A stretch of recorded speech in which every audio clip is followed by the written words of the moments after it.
नमस्कार दोस्तों, मेरा नाम संजय गाड़ी और आप लोग का यूट्यूब चैनल जैसे चैनल में स्वागत है। दोस्तों, जैसा कि हम लोग को मालूम है कि जो यूजीसी नेट का एग्ज़ामिनेशन है वो 21 तारीख से स्टार्ट होने वाला है। तो दोस्तों, आज हम लोग यूजीसी नेट टीआरएल का 2022 का जो क्वेश्चन है उसको प्रैक्टिस करेंगे। इसके बाद हम लोग का जो प्रीवियस ईयर का क्वेश्चन है उसका लगभग में समाप्त हो चुका है। तो चलिए फर्स्ट प्रश्न की ओर चलते हैं।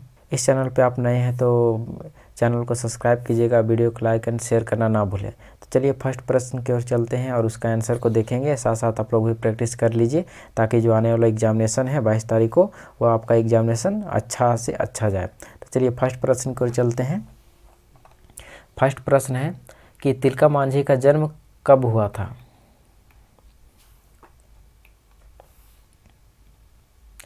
तो आंसर है 1 नंबर 11 फरवरी 1750। दूसरा प्रश्न है प्रत्येक संथाल गांव के प्रधान को क्या कहते हैं। तो आंसर है 2 नंबर मांझी। गेना नृत्य किस जनजाति का लोक नृत्य है। तो 4 नंबर मुंडा। अगला प्रश्न है जी रेवेज भाषा उत्पत्ति के कौन सिद्धांत के प्रतिपादक थे। तो आंसर हो जाएगा 3 नंबर संपर्क सिद्धांत। अगला प्रश्न डिंग डोंग किस भाषा के उत्पत्ति सिद्धांत को कहते हैं। तो आंसर हो जाएगा 3 नंबर धातु सिद्धांत। अगला प्रश्न है ध्वन्यात्मक शब्दों द्वारा विचारों को प्रकट करना ही भाषा है, यह कथन किस भाषा वैज्ञानिक का है। तो 1 नंबर स्वीट। यादृच्छिकता का क्या अर्थ है। तो 2 नंबर हो जाएगा जैसी इच्छा हो या माना हुआ। द्रविड़ और ऑस्ट्रो एशियाटिक किस खंड की भाषा है। तो 4 नंबर यूरेशिया खंड। बांसुरी बज रही किस प्रकार की पुस्तक है। तो 4 नंबर गीत से संबंधित। नृजाति वर्णन का अर्थ क्या है। तो 4 नंबर हो जाएगा संस्कृति का विस्तृत विवरण। अगला प्रश्न भक्ति आंदोलन की लहर किस ओर से आई। तो 1 नंबर हो जाएगा दक्षिण की ओर से। रैदास किनके शिष्य थे। तो 2 नंबर रामानंद। कुतुबन किनके शिष्य थे। तो शेख बुरहान। अगला प्रश्न है प्रेम मार्गी शाखा के कवि मूलतः किस धारा के हैं। तो 2 नंबर निर्गुण धारा। आखिरी कलाम किसकी लिखी रचना है। तो 4 नंबर मलिक मोहम्मद जैसी।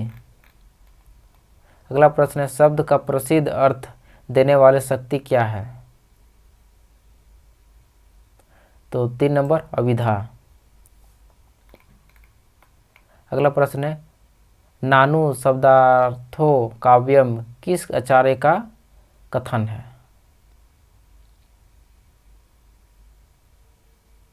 तो 4 नंबर आचार्य रुद्रा।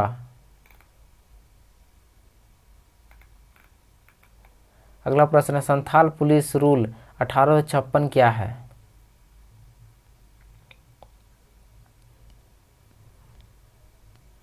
तो 1 नंबर सही हो जाएगा संथाल परगना बनने के बाद पहला अधिनियम है। अगला प्रश्न है 1855 का संथाल विद्रोह क्या था।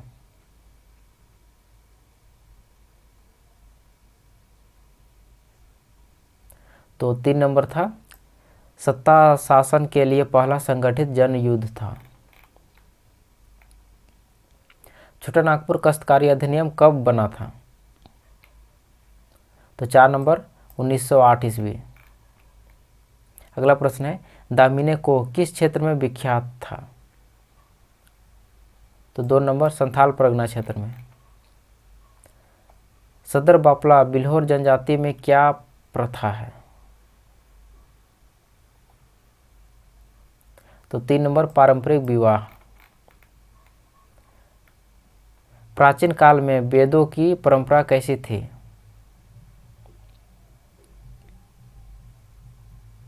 तो 2 नंबर मौखिक। कबीर की पत्नी का क्या नाम था? तो 2 नंबर लोई। कबीर के समकालीन बादशाह का क्या नाम था? तो 3 नंबर सिकंदर लोधी। ऋग्वेद में कितनी स्तुतियां हैं? तो 4 नंबर 1017। ओम शब्द किस वेद का विलक्षण गुण है? तो 2 नंबर सामवेद। अखरावट काव्य किस कवि की कृति है? तो 1 नंबर मलिक मोहम्मद जैसी। त्रिपिटक शब्द किस धार्मिक साहित्य से संबंधित है? तो 4 नंबर बौद्ध साहित्य। खड़िया जनजाति के धार्मिक कार्य संपन्न करने वाला को क्या कहते हैं? तो कालो। 2 नंबर। बधु मूल्य को कुरी गोनोंग किस भाषा में कही जाती है? तो 1 नंबर मुंडा भाषा। Introduction to the Kharia language के लेखक कौन है? तो 1 नंबर गगनचंद्र बनर्जी। खोटा कवि माटी और संस्कृति के लेखक कौन है? तो 3 नंबर डॉक्टर विनोद कुमार। रघुवर विनय खोटा के किस कवि की रचना है?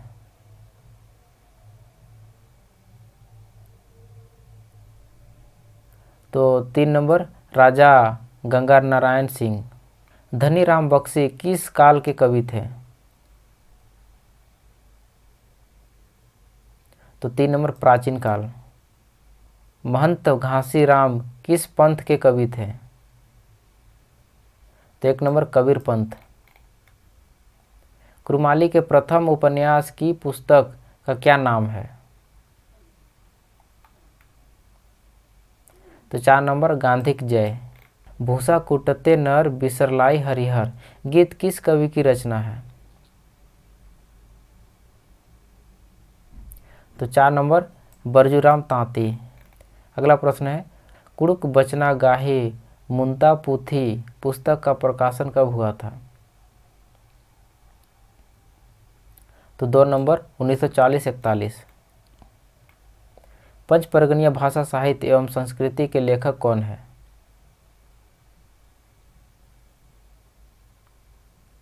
तो 3 नंबर करमचंद्र आहिर एवं परमानंद महतो। अखड़ा किस प्रकार का स्थल है?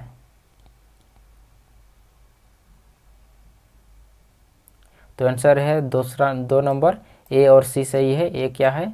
अखड़ा एक प्रकार का नृत्य स्थल है और सी अखड़ा पंचायत स्थल है। छंद क्या है? तो इसका आंसर हो जाएगा 1 नंबर कौन कौन? 1 ए वह रचना जिसमें वर्ण अथवा मात्रा की संख्या नियमित हो छंद है। और सी नंबर है मात्राओं और वर्णों का व्यवस्थित रूप छंद है। और डी नंबर अक्षर मात्रा गणना तथा यति गति आदि से संबंधित नियमों में नियोजित पद रचना छंद कहलाती है। अगला प्रश्न है लोकगीत में अलंकार योजना का अभाव रहता है। तो कौन कौन से यहाँ पर विकल्प सही होगा? तो 1 नंबर सही है इसका ए बी सी। ए क्या है? लोकगीत सर्वथा स्वतंत्र तथा स्वच्छंद होता है। और बी नंबर लोक कवि अलंकारों के उलझन में नहीं पड़ता। और सी नंबर इनमें कृत्रिमता का पता नहीं होता। अगला प्रश्न है लोकनाट्य क्या है? तो कौन सा कथन सही होगा पांचों में? तो 2 नंबर सही होगा ए सी और ई। तो ये क्या है, लोक अभिनय के तत्व विद्वान होते हैं।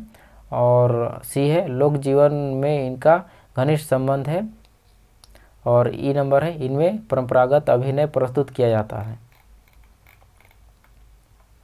अगला प्रश्न है, पाश्चात्य कवि चिंतन में कल्पना का स्वरूप और व्यवहार क्या है? तो कौन सा कथन सही होगा?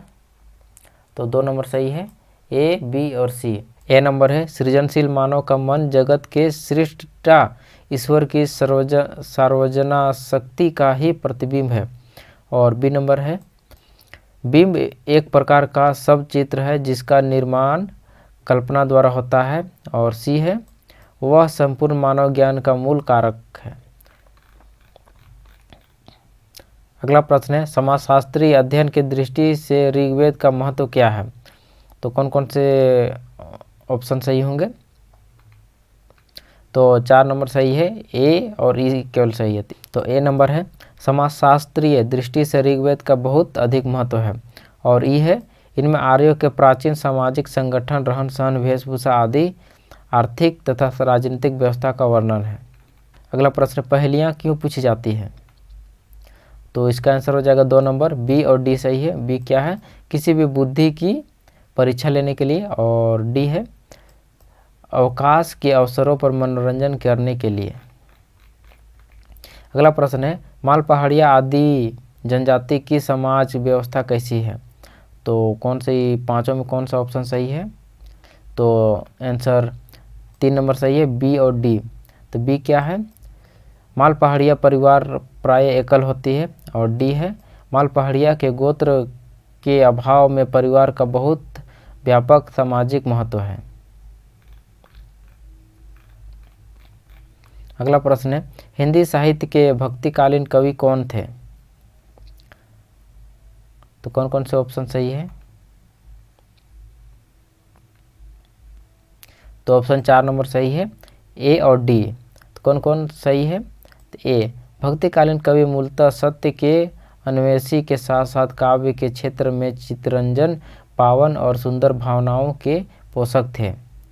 और डी नंबर है, सभी अच्छे साधक होने के साथ साथ भारतीय संस्कृति के ज्ञाता, व्याख्याता और प्रचारक थे।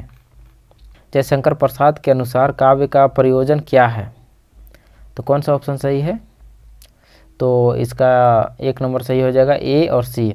ए नंबर है, काव्य का प्रयोजन अभिव्यंजना मात्र है, इससे अधिक कुछ और नहीं। और सी नंबर है, काव्य में कवि की अनुभूति जीवन जगत से सर्वथा निरपेक्ष नहीं हो सकती। अगला प्रश्न है, झारखंड का लोक संगीत क्या है? तो इसका आंसर हो जाएगा 1 नंबर, क्या, केवल ए और डी। ए, लोक संगीत जीवन के आनंद को अनंत कर देता है तो दुख का अंत। डी नंबर, लोक संगीत से लोक तृष्णा गायब हो जाती है तथा विजय एवं उत्साह 100 गुना हो जाता है। अगला प्रश्न है, पट्टी किस प्रकार का संगठन है? तो 4 नंबर सही हो जाएगा, ए और डी। क्या क्या? ए क्या है, पट्टी का प्रधान मानकी होता है। और डी क्या है, प्रायः 10 से 12 गांव के संघ को पट्टी कहते हैं। अगला प्रश्न, निम्नलिखित कारणों से मुंडा जनजाति का पति अपनी पत्नी को त्यागता है, कौन से कारण से? तो 1 नंबर हो जाएगा, सी और डी। कौन कौन? सी क्या है, चरित्रहीन होने से। और डी, बांझ होने पर। अगला प्रश्न है, अंडमान में छोटानागपुरी आदिवासी ऑफिस में नहीं बल्कि जंगल में मजदूर थे। तो यहाँ पर कारण दिया हुआ है तो उसको पढ़ना है। तो कौन सा सही होगा? तो 2 नंबर सही है। कौन कौन? बी और डी। बी है, 1950 से 60 में इन्हें गिने आदिवासी शिक्षित थे। और डी नंबर, ऑफिस काम के लिए शिक्षित वर्ग नहीं आते थे। अगला प्रश्न है, ममता पुम झुमता किस प्रकार की पुस्तक है? तो बताना है यहाँ पर।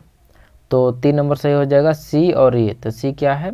सी क्या है, यह पदात्मक पुस्तक है। और ई क्या है, यह 1950 ईस्वी में प्रकाशित हुए थे। धर्म दर्शन का आधार क्या है? तो कौन कौन सा यहाँ पर ऑप्शन सही होगा?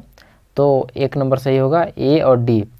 1 नंबर है आत्मा की धारणा ही आदिम मानव से लेकर सभ्य मानव तक धर्म के दर्शन का आधार है। और डी नंबर है आत्मवाद या जीववाद ही धर्म के दर्शन का आधार है। अगला प्रश्न है परिहास का तात्पर्य क्या है?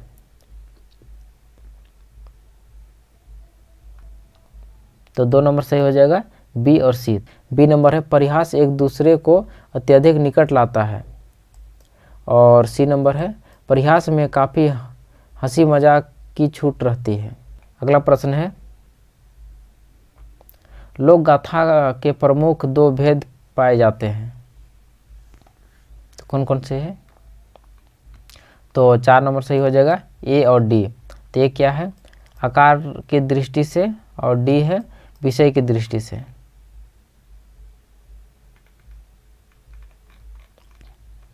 अगला प्रश्न कहावतों को साधारण लोगों की बोली कही जाती है।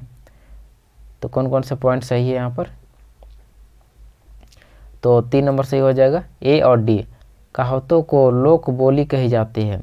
और डी नंबर कहते हैं कहावतों को साधारण लोगों की बोली कही जाती है। अगला प्रश्न है कलाकार का कौशल विकास कैसे होती है? तो कौन सा ऑप्शन कौन कौन सही होगा? तो 2 नंबर सही है, बी और डी। तो बी क्या है? कलाकार के कलात्मक अभ्यास से। और डी है कलाकार के अध्ययनशीलता से। अगला प्रश्न है भारत छोड़ो आंदोलन में संथालियों ने कैसी भूमिका निभाई? तो कौन कौन सा पॉइंट सही होगा? यहाँ पर 2 नंबर सही होगा, बी और डी। बी क्या है? भारत छोड़ो आंदोलन में संथाल जनजाति ज़्यादा सक्रिय थी। और डी नंबर है संथाल जनजाति शोषण के विरुद्ध सदा से लड़ाई लड़ती रही है। अगला प्रश्न डॉक्टर बीपी केसरी और डॉक्टर श्रवण कुमार गोस्वामी के अनुसंधान से किन नागपुरी कवियों की कृष्ण भक्ति काव्य धारा का पता चलता है? तो कौन सा सही होगा? तो यहाँ पर 1 नंबर सही है, बी और डी। तो बी क्या है? हनुमान सिंह, बरजूराम, जय गोविंद मिश्रा और सोबरन राय। डी नंबर है सोबरन साय, ठाकुर प्रसाद घासी राम, धनी राम बख्शी। अगला प्रश्न खोटा की परिनिष्ठित साहित्य की परंपरा राजा दलेल सिंह से माना जाता है। उस समय किस काव्य प्रकृति क्या थी?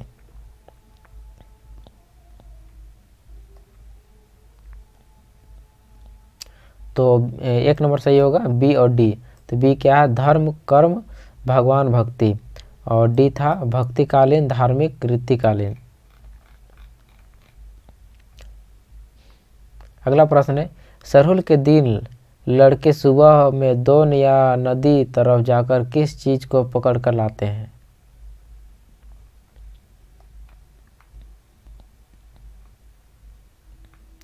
तो 4 नंबर सही होगा, ए और सी। तो ए क्या है? केकड़ा को और सी मछली को। नए जन्मे बच्चे का छठी संस्कार में क्या होता है?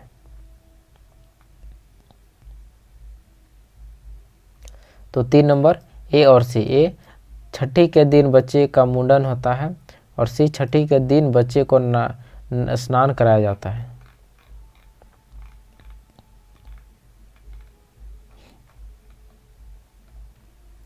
अगला प्रश्न है सही मिलान करना है कि कौन सा सही होगा। तो यहाँ पर लेखक दिया है और इधर रचनाएं दिए हैं, कौन सा लेखक कौन रचना किए हैं। तो इसका आंसर हो जाएगा 1 नंबर। तो 1 का 2 तुलसीदास किए हैं गीतावली और 2 का 3 का है मलुकदास किए हैं ज्ञान बोध और सी का 4 कबीरदास किए हैं बीजक और कुतुबन किए हैं मृगावती। अगला प्रश्न है यहाँ पर सूची मिलान करना, सूची 1 सूची 2 में। तो एक तरफ भाषा दिया है, एक तरफ परिवार दिया है। तो भाषा परिवार, तो कौन सा कथन सही होगा इसमें? तो 2 नंबर सही होगा। कौन कौन सा है, नागपुरी कौन सा है, आर्य भाषा परिवार से है। और बी नंबर मुंडारी का है, ऑस्ट्रिक भाषा परिवार से है। और माओरी कौन सा है, तो सी 4 नंबर पोलिनेशियन। और माल्तो है द्रविड़। अगला प्रश्न है कि लोक गाथाओं के उत्पत्ति सिद्धांत का प्रतिपादकों के साथ सुमेलित कीजिए। प्रतिपादक या सिद्धांत है, तो कौन सा मिलान सही होगा, तो 1 नंबर सही होगा। 1 का ग्रिम का सिद्धांत क्या है, तो 3 नंबर समुदायवाद। और बी का 4 स्लेगल का सिद्धांत क्या है, व्यक्तिवादी। और सी का 1 स्टेंथल का सिद्धांत जातिवादी। और उपाध्याय का सिद्धांत क्या है, तो समन्वयवादी। अगला प्रश्न सूची मिलान करना है, लेखक और रचना है यहाँ पर, तो इसका कौन सा कथन सही होगा देख लीजिए, जल्दी से आंसर कीजिए।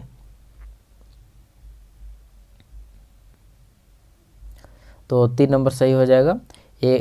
Doctor H.N. सिंह कौन सा लेखक रचना है इनका, तो 4 नंबर कुरमाली लोक कथाओं की कथा रूढ़ियाँ।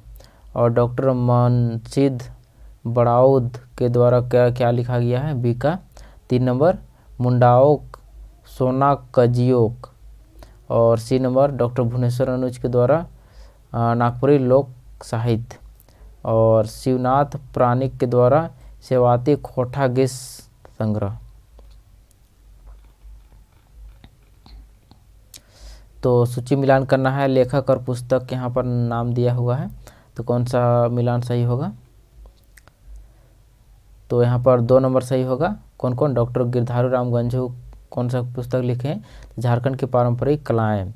और डॉक्टर भुवनेश्वर अनुज लिखे हैं 4 नंबर झारखंड के शहीद। और डॉक्टर चतुर्भुज साहू लिखे हैं 1 नंबर झारखंड की जनजातियाँ। और डॉक्टर R.P. साहू लिखे हैं खड़िया व्याकरण। अगला प्रश्न साहित्यकार और जन्म तिथि यहाँ पर दिया हुआ है, तो सही मिलान करना है यहाँ पर, तो कौन सा सही होगा, तो 2 नंबर सही होगा। कौन कौन, 1 का जयकांत मिश्रा जी का जन्म हुआ था 1350 ईस्वी में। और बी का सुभद्रा झा का हुआ था 1352 ईस्वी में। और पंडित हर प्रसाद शास्त्री का जन्म हुआ था 1357 ईस्वी में। और नागेंद्र नाथ गुप्ता का जन्म हुआ था 1358 ईस्वी में। सही मिलान करना नाटक का नाटककार का है यहाँ पर, तो 3 नंबर सही होगा यहाँ पर। कौन कौन सा, 1 का 3 हो जाएगा। अब बी का 4 हो जाएगा। और सी का 1 और डी का यहाँ पर 3 हो जाएगा। सावित्री सत्यान, गंगा प्रसाद अरोड़ा। अगला प्रश्न है सूची 1 और सूची 2 में सही मिलान करना है, तो काल और ईसा पूर्व समय दिया हुआ है यहाँ पर, तो 4 नंबर सही हो जाएगा। आदिकाल कब से कब तक था, तो 3 नंबर 600 ईसा पूर्व से 400 ईसा पूर्व, 400 ईसा पूर्व तक। अब बी का मृगशिरा काल 2 नंबर 4000 ईस्वी से लेकर ईसा पूर्व से लेकर 2500 ईसा पूर्व तक।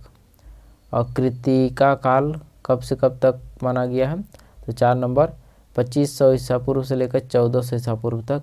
असूत्र काल कब से माना गया है, तो 1400 ईसा पूर्व से लेकर 1500 ईसा। अगला प्रश्न है सूची मिलान करना है, यहाँ पाठ्य पुस्तक का नाम है और पुस्तक लेखकों का नाम यहाँ पर दिया हुआ है, तो कौन सा पुस्तक कौन लिखे हैं, तो उसका सही मिलान करना है, फटाक से बताइए। तो 2 नंबर सही हो जाएगा। 1 का 4 भाषा विज्ञान कौन लिखे हैं, तो भोलानाथ तिवारी लिखे हैं। और बी का 3 भाषा विज्ञान की भूमिका कौन, तो देवेंद्र नाथ शर्मा लिखे हैं। और सी का 1 नंबर भाषा और समाज कौन लिखे हैं, तो रामविलास शर्मा लिखे हैं। और भाषा विज्ञान एवं भाषा शास्त्र लिखे हैं, तो 2 नंबर कपिल देव द्विवेदी। अगला प्रश्न है भाषा और क्षेत्र का यहाँ पर बताना है। क्यार मुंडा किधर बोला जाता है वो चीज़ यहाँ पर देख, और तमाड़िया मुंडा और हासादा मुंडा और नगुरी मुंडा किधर किधर बोला जाता है उसको बताना है। तो 4 नंबर सही हो जाएगा। 1 का 4। KR मुंडा रांची में बोला जाता है मुंडारी, और तमड़िया मुंडारी तमाड़ क्षेत्र में बोला जाता है, और हसदा मुंडारी सी नंबर खुट्टी क्षेत्र में बोला जाता है। नागौरी मुंडारी बोला जाता है खुट्टी के पश्चिम क्षेत्र में बोला जाता है। अगला प्रश्न, निम्नलिखित पुस्तकों के रचनाकाल के अनुसार सही क्रम क्या है? तो यहाँ पर सजाना है रचनाकाल के अनुसार क्रम में, तो कौन सा सही हो जाएगा? तो 1 नंबर सही होगा। पहले पृथ्वीराज रासो, उसके बाद बी नंबर कृतिलता, उसके बाद ए नंबर बीजक, उसके बाद मृगावती। अगला प्रश्न है, बंगला के निम्नलिखित पुस्तकों का रचनाकाल के अनुसार सही क्रम बताना है, तो जल्दी से बताना है। तो 2 नंबर सही हो जाएगा। पहले सी धर्म मंगल काव्य, बी नंबर हो जाएगा गोविंद चंद्र राजारगण, और ए नंबर हो जाएगा श्री कृष्ण कृतिक, और डी नंबर हो जाएगा कृतिवास रामायण।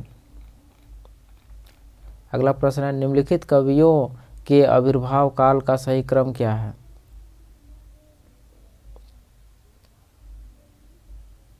तो पहले सी नंबर हो जाएगा रहीम, फिर बी नंबर बिहारी लाल, फिर ए नंबर भूषण, उसके बाद धनानंद। काव्य की आत्मा के अनुसंधान क्रम में निम्नलिखित सिद्धांतों का सही क्रम क्या है? तो 3 नंबर सही हो जाएगा BCAD।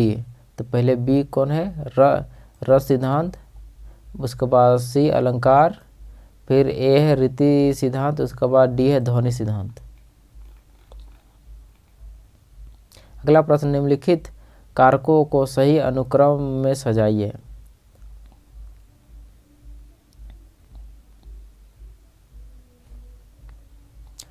तो 1 नंबर सही हो जाएगा ABCD।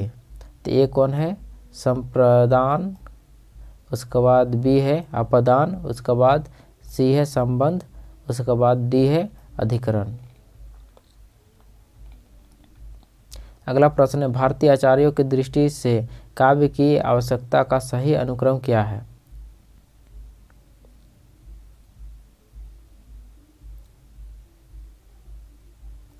तो इसका आंसर हो जाएगा 2 नंबर। कौन कौन? पहले सी होगा तार्थकता, उसके बाद ए होगा योग्यता, उसके बाद बी होगा आकांक्षा, उसके बाद डी होगा सन्निधि। निम्नलिखित आचार्यों के उनके आविर्भाव काल के अनुसार सही क्रम क्या है? तो 3 नंबर सही हो जाएगा CBAD।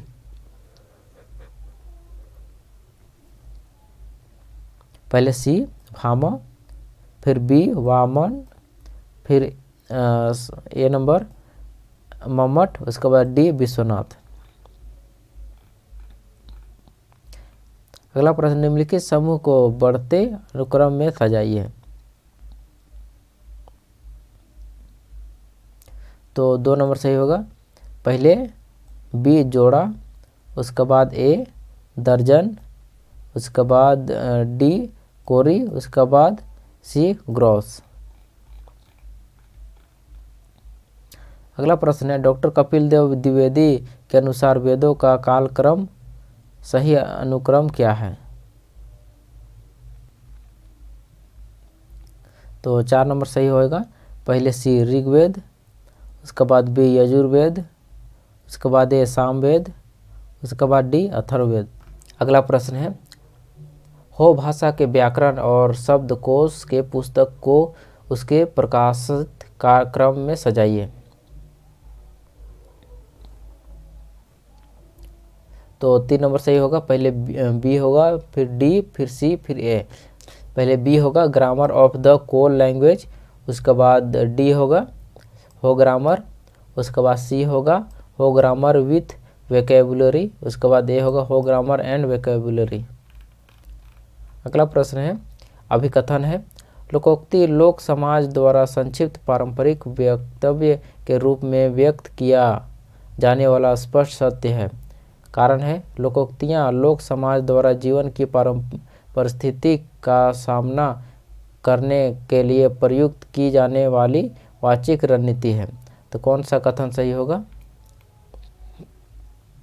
तो 3 नंबर सही होगा, ए और आर दोनों सही है। नीचे 2 कथन दिए हैं, एक अभिकथन है। अभिकथन क्या है? कवि सृजन क्रम में भावना के साथ बुद्धि का उपयोग करता है और कारण फलतः भावना, कल्पना, बुद्धि सभी का समावेश सृजन प्रक्रिया में हो जाता है। तो कौन सा कथन सही होगा? तो 2 नंबर होगा, ए और आर दोनों सही है। नीचे 2 कथन दिए हैं, एक तो अभिकथन है, सूफी मत की विशेष देन सौंदर्य की विश्वव्यापी चेतना है। आर है कारण क्योंकि सौंदर्य के प्रसंगों में पाठ जिस आनंद की अनुभूति करता है वह अवर्णनीय है। तो कौन सा सही होगा? तो 4 नंबर दोनों सही है। अभिकथन सृजनशील मानव का मन जगत के श्रेष्ठ ईश्वर की सृजन शक्ति का ही प्रतिबिंब है, क्योंकि वह संपूर्ण मानव ज्ञान का मूल कारण नहीं है। तो कौन सा कथन सही होगा? 2 नंबर सही होगा, ए सही है और आर गलत है। अभिकथन है, बिंब एक प्रकार का शब्द चित्र है, कारण क्योंकि उसका निर्माण कल्पना द्वारा नहीं होता है। तो कौन सा कथन सही होगा? 1 नंबर सही होगा। कौन कौन? ए सही है और आर गलत है। यहाँ पर गद्यांश दिया हुआ है, जल्दी से पढ़ते हैं गद्यांश से, उसके बाद आंसर करते हैं। झारखंडी संस्कृति अपने विशेष पहचान के माध्यम से लोगों की एक सूत्र में बांधे हुए थी, परंतु विकास के दौर में सांस्कृतिक प्रदूषण के कारण लोगों की सांस्कृतिक एकता प्रभावित हुई है और यह संस्कृति अपनी पहचान को खोने के लिए बाध्य हो रही है। आज आवागमन की सुविधाओं के साथ साथ भोग विलास कृत्रिम समाज के उद्भव के साथ इस क्षेत्र के लोग गुणन देखा जाता है, संशयित, कुंठित एवं आक्रोश देखा जाता है, बिछोह भरी निगाहों में उदास होता हुआ देखा जाता है, मानवता के गुण से दूर होता हुआ देखा जा सकता है। देश की मुख्यधारा में जुड़ने के लिए अपने सांस्कृतिक परिवेश में अपनी सीमाओं को कम करते हुए समायोजन करना पड़ रहा है। झारखंड की सांस्कृतिक प्रकृतिवादी है, फलतः यहाँ के लोग प्रकृति प्रेमी है, प्रकृति की पूजा करते हैं। इसके धार्मिक अनुष्ठान कर सरल है, आडंबर रहित है। उनके सारे देवता सरल या अन्य वृक्षों में रहते हैं, इसलिए जंगल में इनका अटूट संबंध है। जंगल में इनमें टोटमिक जीवन रहते हैं, परंतु विकास के दौर में जंगल की अंधाधुंध कटाई से यहाँ के लोगों की स्थिति कटे हुए टुंड के समान हो गई। यहाँ के लोग सिकुड़ने लगे हैं, उनका दायरा संकुचित हो रहा है। तो चलिए फर्स्ट प्रश्न की ओर चलते हैं गद्यांश का। तो पहले उपरोक्त अनुच्छेद का उपयुक्त शीर्षक क्या होगा? तो 3 नंबर होगा, झारखंड की संस्कृति की अस्मिता। अगला प्रश्न है, झारखंडी संस्कृति किस कारण प्रभावित हुई है?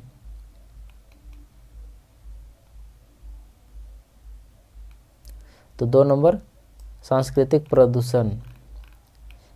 अगला प्रश्न, देश की मुख्य धारा में जुड़ने के लिए क्या करना पड़ रहा है? तो 4 नंबर हो जाएगा, सांस्कृतिक परिवेश में अपनी सीमा को न्यून करना। अगला प्रश्न है, झारखंड की संस्कृति का स्वरूप क्या है? तो 1 नंबर, प्रकृतिवादी।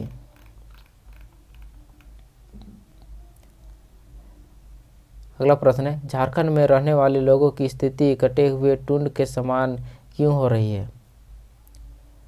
तो 2 नंबर, जंगलों की अंधाधुंध कटाई के कारण।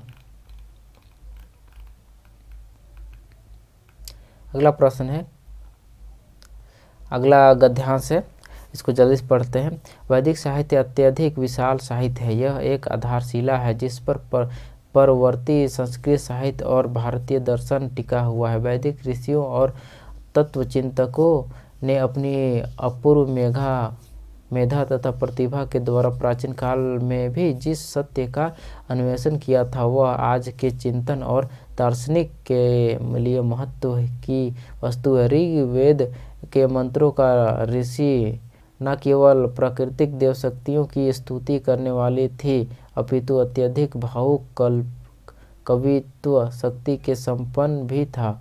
उसने जिस नैसर्गिक शैली में अपनी भावनाओं को अभिव्यक्त किया उसमें चाहे परवर्ती संस्कृत काव्यों जैसी अलंकृत शैली न दिखाई पड़े किंतु अनुभूतियों की अपूर्व तरलता विद्यमान है। भारतीय साहित्य संस्कृति तत्व चिंतन सभी पक्षों के अध्येता के लिए वेद अपूर्व निधि है और इनके महत्व से इनकार नहीं किया जा सकता। तो फर्स्ट प्रश्न की ओर चलते हैं। इस अनुच्छेद का उपयुक्त शीर्षक क्या होगा?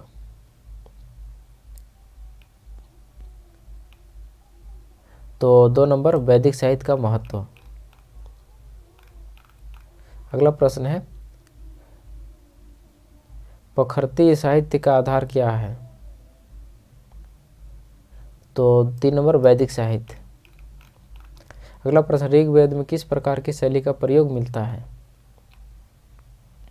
तो 4 नंबर नैसर्गिक शैली का। अगला प्रश्न है ऋग्वेद के मंत्रों के ऋषि किस प्रकृति के थे? तो 1 नंबर दैवीय शक्ति के उपासक।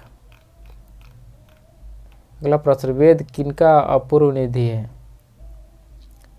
तो 2 नंबर भारतीय साहित्य संस्कृति एवं आध्यात्मिक का। तो दोस्तों आशा करते हैं यह वीडियो आप लोग को अच्छा लगा होगा, इन्फॉर्मेटिव लगा होगा।